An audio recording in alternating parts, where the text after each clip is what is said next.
Hello guys, কেমন আছো সবাই? আশা করি ভালো আছো। তো দেখো, তোমাদের কাছে আমি আরও একটা মিনি ব্লগ নিয়ে চলে এলাম।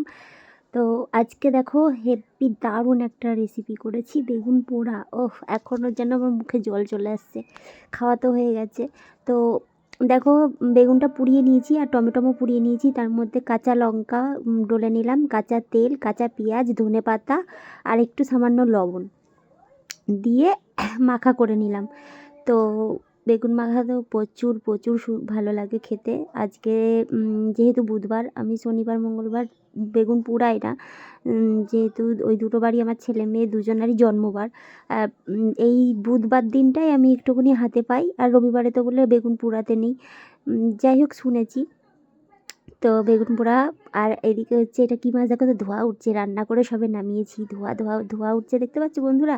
এটা হচ্ছে আর মাছ, একটা আর মাছ এনেছিল, আর মাছ। তো আর এই যে বেগুন মাখাটা, দেখে যেন এখনও জিভে জল আসছে। আর করেছিলাম বাঁধাকপি, গাজর দিয়ে, সিম দিয়ে, আলু দিয়ে, মটরশুঁটি দিয়ে বাঁধাকপি করেছিলাম। তো আজকের রেসিপি ছিল বেগুন পোড়া, বাঁধাকপি আর হচ্ছে ওই মাছের ঝোল। এক থালায় নিয়ে আমাদের সবার খাওয়া হয়ে গেছে, আমি খাচ্ছিলাম। টাটা, কেমন লাগলো একটু বলো।